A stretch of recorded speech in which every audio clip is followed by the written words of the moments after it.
বাসায় মেহমান আসলে অ্যাকচুয়ালি আমার কি হাল হয় বা আমি কিভাবে আমার দিনগুলো সেই সময় পার করি তা নিয়ে থাকছে আজকের video. Hello everyone, welcome to my another blog. আশা করি আপনারা সবাই ভালো আছেন এবং সুস্থ আছেন। চলুন ভিডিওটি শুরু থেকে শুরু করা যাক। And it was with a sacrifice. সত্যি আসলেই কিন্তু আমার খুবই স্যাক্রিফাইস করে থাকা লাগে। সো যখন বাসায় মেহমান আসে তখন কিন্তু আমার সামনের রুমে এভাবে ফ্লোরিং করে থাকতে হয়। আর যেহেতু আমাদের ৩টা বেডরুম, ৩টা বেডরুমে একটাতে গেস্ট থাকে, আরেকটাতে আব্বু-আম্মু থাকে, আরেকটাতে আমার দোনো বোন থাকে। তো আমার রুমটাকে অবশ্যই আমার স্যাক্রিফাইস করে দিতে হয়। দিয়ে আমাকে এভাবে সামনের রুমে ফ্লোরিং করে থাকতে হয়। তো এখানে আমি জাজিম বিছিয়ে সুন্দর করে একদম আ বালিশ-টালিশ সেট করে আমি এখানে থাকা শুরু করি। আর আমার ফ্লাওয়ার শেপের যে পিলোটা আছে সেটা আমার অবশ্যই লাগবে। আমার কোবালিশ লাগবে। ওর ম্যান্ডেটরি একটা জিনিস অবভিয়াসলি আমার কিন্তু কাঁথা লাগবে। কাঁথা ছাড়া কিন্তু আমি একদমই ঘুমাতে পারি না। তারপরে এই তো রাত পার হয়ে দিন চলে আসলো। এখন সকালে উঠে আবার এগুলো আমার গুছিয়ে রাখতে হবে। কারণ বাসায় কিন্তু আমাদের হেল্পিং হ্যান্ড আসে, উনি রুম মুছে, ঘর ঝাড়ু দেয়। তো যার কারণে আমার এগুলো উঠাতে হয়। মানে আমার কিন্তু সেই পরিমাণ হ্যাসেল হয়ে যায়। সকাল হলে এগুলা জায়গায়, জায়গায় ভাঁজ করে রাখো। রাত হলে এগুলা সেখান থেকে নামিয়ে এনে আবার এখানে নিয়ে সেট করো। তোমার শোয়ার জায়গা করো। মানে আমার কাছে কিন্তু খুবই হ্যাসেল লাগে। আর খুব কষ্টকর একটা ব্যাপার হয়ে যায় এটা আমার কাছে। আমার হাসব্যান্ড বাহির থেকে আসার সময় আমার জন্য একটু মেরিনেড নিয়ে এসেছিল। সে অর্ধেক খেয়েছিল আর আমি অর্ধেক খেয়েছিলাম। আর এখানে কিন্তু একটা খুবই ইম্পোর্টেন্ট আর গুরুত্বপূর্ণ কিছু পেপারস আছে। এই পেপারসগুলো নিয়ে আমি অন্য আরেকদিন কথা বলব। আর কেন বাহিরে গিয়েছিল সেই ব্যাপারটা নিয়েও আমি অন্য আরেকদিন আরেকটা ব্লগে কথা বলব। সেটা এখন আর আজকে বলব না। তো সে যেহেতু এই গরম দিয়ে বাহির থেকে ওর কাজ শেষ করে এসেছে, আমি ওর জন্য ১ গ্লাস ঠান্ডা, ঠান্ডা পানি দিয়ে লেবুর শরবত বানিয়ে নিয়ে এসেছি। গরমকালে কিন্তু লেবুর শরবত খেলে খুবই উপকার। তারপর আসার সময় সে আমার জন্য কিন্তু একটা স্ন্যাকার্সও নিয়ে এসেছে। কারণ সে জানে যে আমি চকলেট খেতে খুবই পছন্দ করি। তারপর এই স্ন্যাকার্সটাও খেলাম দুজনে মিলে ভাগ করে। আর একটু দুপুর হওয়াতে সে বলতেছে ওর ভাত খেতে ইচ্ছা করছে না, ওকে একটু রামেন বানিয়ে দিতে। তারপর এখানে আমি সুন্দর করে রামেন বানিয়ে দিয়েছি ওকে।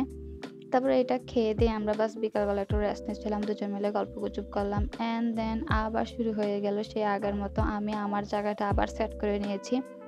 সেট করে নেওয়ার পর আমার ছোট বোন বলতেছে যে, "চলো মিলে সবাই জাম খাই।" নানু যেহেতু জাম এনেছে, জাম খেতে খুব ইচ্ছা করছিল। তো আমার যে মেজো বোন সে কিন্তু জাম ভর্তা খেতে একদমই পছন্দ করে না। তারপর ওর জন্য কিন্তু এরকম আস্তে, আস্তে জাম আমাদের দুজনের মিলে খেতে হয়েছিল। তারপর জাম খাওয়ার পর একটু 7 আপ খেলাম। মানে এটা স্প্রাইট ছিল। পরে দেখি যে এটা স্প্রাইট।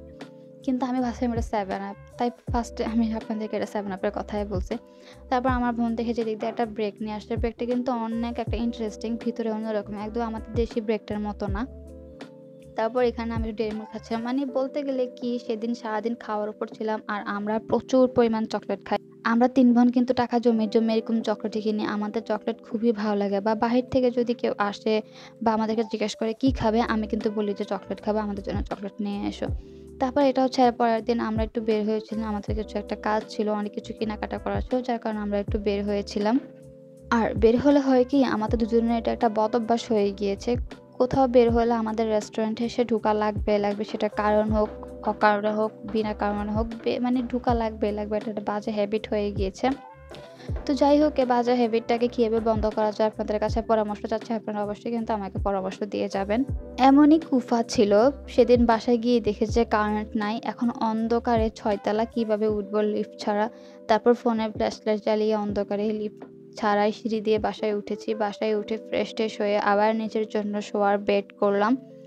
করে তো আমার একদম টায়ার্ড ফিল হচ্ছিল। কি বলবো আর একদম বলার মতো অবস্থা ছিল না। তারপর যখন দেখলাম যে রুমে কেউ নাই, তখন আমি আমার রুমটাকে একটু দেখতে আসলাম। আমি ভাবলাম যে, "আল্লাহ! রুমের কি অবস্থা? আজকে কতদিন আমি আমার রুমে নাই।"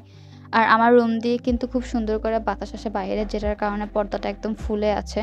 আর রুমের মালিক না থাকলে রুমের যা অবস্থা হয় আরকি। পরে আমি রুমটাকে সুন্দর করে ক্লিন করে খাট-মাট একদম ঝাড় দিয়ে রুমের যেসব জিনিস ছড়ানো-ছিটানো ছিল সেগুলোকে ক্লিন করে জায়গায় রেখে রুমটাকে একদম নিট অ্যান্ড ক্লিন পরিষ্কার করে দিলাম। আর পরিষ্কার করার পর এই ছিল আমার রুমের ফাইনাল লুক। আমার রুমটাকে দেখেই আমার কাছে শান্তি লাগতেছে। তারপর পরের দিন আমরা একটু মেহমানদেরকে নিয়ে মানে আমাদের বাসায় যে গেস্ট আসছিল ওদেরকে নিয়ে একটু বাহিরে বের হয়েছিলাম ঘোরার জন্য। আর এটা অনেকেই চেনে, এটা কুমিল্লার ওপারল্যান্ডে।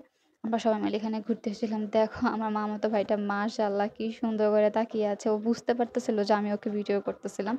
তো এই ছিল আমার আজকের ভিডিও। ভিডিওটা ভালো লাগলে অবশ্যই লাইক, কমেন্ট এবং শেয়ার করে দেবেন। পাশে থাকবেন। আল্লাহ হাফেজ।